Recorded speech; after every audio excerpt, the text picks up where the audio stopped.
European firms are looking to expand trade and investment with Southeast Asia, but have increasing concerns over non-tariff barriers and the pace of economic integration.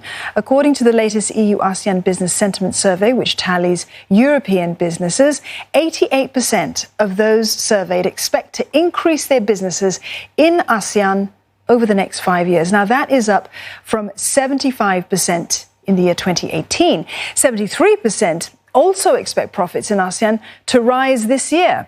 And over half of the respondents see ASEAN as the region with the best economic opportunity. But it is not all good news. Only 3% believe that ASEAN economic integration is progressing fast enough. And almost 60% said that non-tariff barriers haven't changed much. That's despite many ASEAN-level commitments to remove these restrictions. Now, for more on these report findings, Chris Humphrey, Executive Director of EU-ASEAN Business Council, joins us in the studio. Good evening, Chris. Good to see you here. Good evening. Thank you. All right. So, Chris, why are European investors so bullish about ASEAN? And that's despite all of the volatility and the uncertainty that we've seen geopolitically around the world. I think ASEAN itself has a great deal of promise. It's got huge GDP growth, third largest labour force, area of huge opportunity. And it's a region which does buy in still to the global rules-based trading order. And all these things are great positives for the region. And that's why European businesses like the region so much. Chris, is there a specific sectors within ASEAN that perhaps European companies are optimistic about? Well, when we're doing the survey, the percentages for services and for manufacturing were still very, very high, about increasing. So the number you saw there for 88% increase, I think services were about 92%. Manufacturing was about 85%. So they're both very, very strong sectors. But it does depend on which country in the region you're looking at. And they believe that those sectors still will have bite over the years to come. But why do they perceive this sort of strength and sort of lack of volatility for those sectors? Well, I think because you look at the region as a whole, it's growing enormously, huge rates of urbanisation, increasing in the middle income sectors as well. And that means markets are driving. So companies are coming here not to export back to Europe as they did in the past. They're coming here to service the local market as well. So there was a number there as well, not a very good number, about the pace of ASEAN integration. Yes. Not so much optimism about that.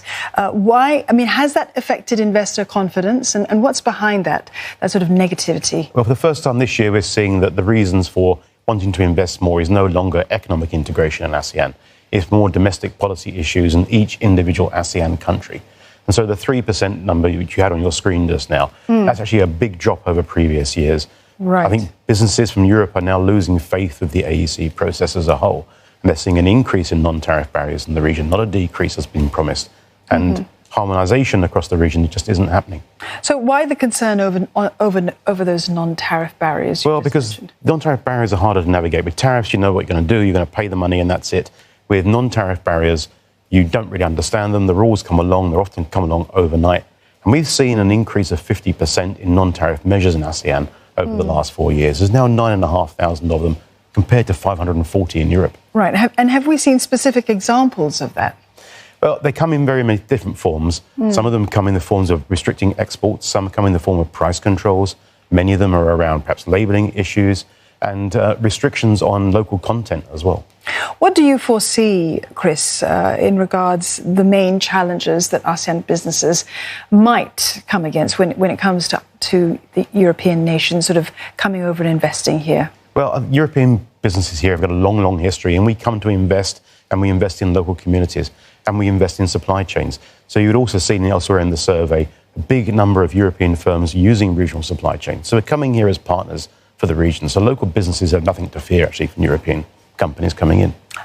Earlier on, Chris, you talked about the importance of free trade agreements, that we see that here in Asia. Do you think that we can see more free trade agreements between Southeast Asian nations or ASEAN nations and the European Communion?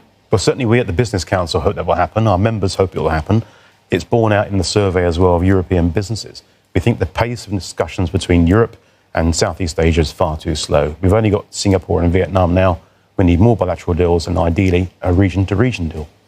All right, so let's switch gears a bit. Let's talk about what's going on with the United Kingdom, and of course the fallout perhaps should there be a hard Brexit.